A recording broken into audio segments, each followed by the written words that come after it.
बिस्मिल्लाहिर्रहमानिर्रहीम। अज असी क्लास 9th जे बायोलॉजी जे चैप्टर नंबर 8 न्यूट्रिशन के कंटिन्यू कंदासीं। अचो त हिन चैप्टर जे इम्पॉर्टेंट टॉपिक्स के पढ़ूं। Process by which green plants algae some bacteria having chlorophyll synthesize glucose from simple raw materials using sunlight is called photosynthesis.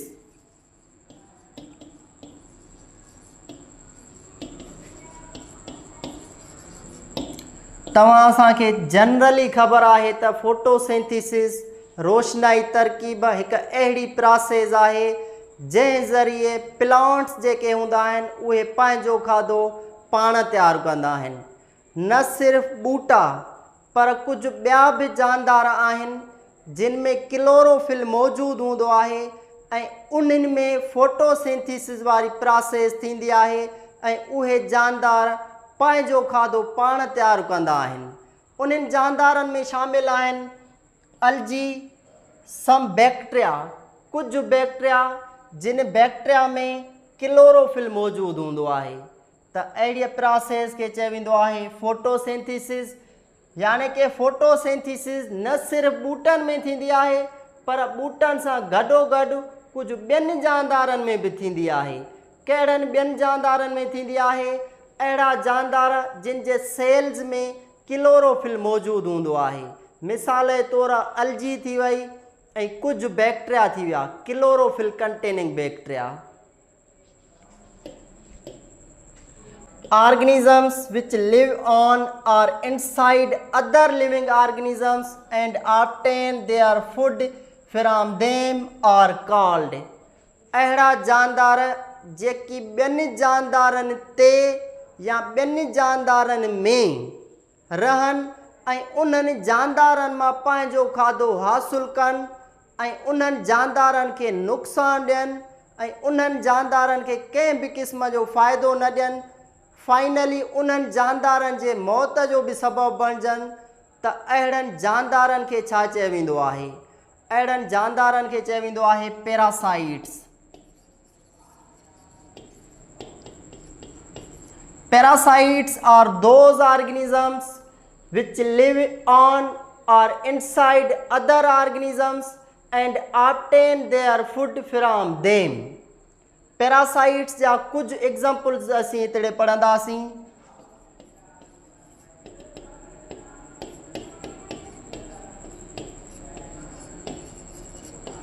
Hookworm, tapeworm,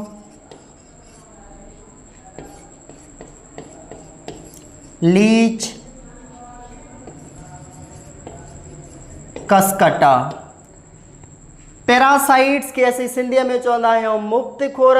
parasites अहिड़ा जानदार हूंदा आहिनि जेकी ॿियनि जानदारनि जे जिस्म ते या ॿियनि जानदारनि जे जिस्म में रहंदा आहिनि ऐं उन्हनि मां खाधो हासिलु कंदा आहिनि। मुफ़्तख़ोरनि जा कुझु मिसाल हुकवर्म्स, tapeworms, लीचिस and kaskata etc are the examples of parasites। kaskata खे जेको आहे आकाश बेल बि चयो वेंदो आहे ऐं kaskata जेको आहे उहो पैरासाइटिक प्लांट आहे ऐं हिन क़िस्म जे न्यूट्रिशन खे पैरासाइटिक न्यूट्रिशन चयो वेंदो आहे। Organisms which derive their food from dead and decaying organic material are called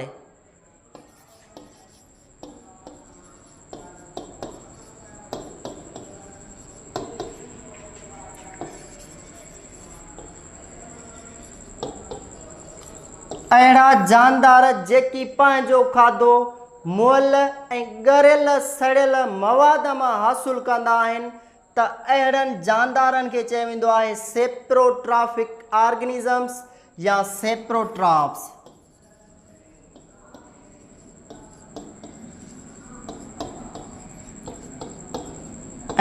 हिन किस्म के न्यूट्रिशन के चयो वेंदो आहे saprotrophic nutrition.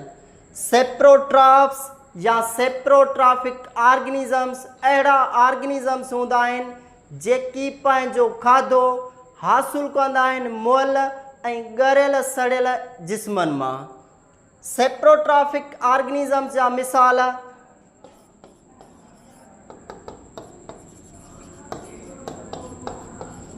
Bacteria, fungi ETC। Bacteria ऐं फंजाई खे जेको आहे डिकम्पोज़र्स बि चयो वेंदो आहे, छाजे कारण जो इहे डिकम्पोज़ कंदा आहिनि डीड बॉडीज़ खे। Holozoic nutrition. Some common steps of holozoic nutrition. Number first, ingestion. Number second, digestion. Number third, absorption. Number fourth one is ingestion. Ingestion जेका आहे उहा खाधो जेको आहे माउथ में दाख़िल करण वारे अमल खे छा चयो वेंदो आहे? इंजेक्शन चयो वेंदो आहे। हाणे खाधो असांजे माउथ में बॉडीअ में दाख़िल थी वियो, उन खां पोइ उहो खाधो जेको आहे ब्रेक डाउन थींदो आहे एंजाइम्स ज़रिए, उन अमल खे चयो वेंदो आहे डाइजेशन। डाइजेशन खां पोइ डाइजेस्टेड फूड जेको आहे उहो एब्ज़ॉर्ब थींदो आहे ऐं लास्ट स्टेप जेको आहे उहो आहे इंजेक्शन। इंजेक्शन में छा थींदो आहे? अणहज़म थियल खाधो जेको आहे उहो रिमूव थींदो आहे असांजे जिस्म मां। ऐं होलोज़ोइक न्यूट्रिशन जेका आहे उहा कहिड़नि जानदारनि में थींदी आहे? एमोबा में जेका आहे होलोज़ोइक न्यूट्रिशन थींदी आहे ऐं ह्यूमन इंसान जेको आहे उन में बि होलोज़ोइक न्यूट्रिशन थींदी आहे। एनिमल जेके बि आहिनि उन्हनि में होलोज़ोइक न्यूट्रिशन थींदी आहे। Organelle of cell which प्रोड्यूसिस digestive enzymes. Sale जो कहिड़ो ऑर्गेनेल डाइजेस्टिव एंजाइम हाज़मे वारा एंजाइम्स जेको आहे प्रोड्यूस कंदो आहे? लाइसोसोम जेको आहे, लाइसोसोम सेल जो उहो ऑर्गेनेल आहे जेको डाइजेस्टिव एंजाइम्स प्रोड्यूस कंदो आहे। Nutrition in amoeba involves. Amoeba में न्यूट्रिशन में छा छा अची वञे थो, छा छा शामिल आहे? एमोबा जी जेका न्यूट्रिशन आहे उन में बि टे कॉमन स्टेप्स जेके आहिनि असीं हिते पढ़ंदासीं। नंबर फर्स्ट आहे इंजेक्शन। नंबर सेकंड आहे डाइजेशन। नंबर थर्ड आहे इंजेक्शन। हिननि टिनी जेको आहे टर्म्स खे असीं होलोज़ोइक न्यूट्रिशन में पढ़ी चुका आहियूं। इंजेक्शन यानी कि खाधे खे दाख़िल करणु वात में, डाइजेशन उहो दाख़िल थियल खाधो हज़म थींदो एंजाइम ज़रिए, उन प्रोसेस खे डाइजेशन चयो वेंदो। डाइजेशन खां रहिजी वियल खाधो जेको आहे यानी कि अणहज़म थियल खाधो जॾहिं जिस्म मां नेकाल थींदो, रिमूव थींदो, उन प्रोसेस खे चयो वेंदो आहे इंजेक्शन। इन पैरामीशियम में food is ingested through. Food छाजे थ्रू, खाधो छाजे ज़रिए इंजेस्ट थींदो आहे, वात में दाख़िल थींदो आहे? साइटोस्टोम। साइटोस्टोम जंहिंखे सेल माउथ बि चयो वेंदो आहे।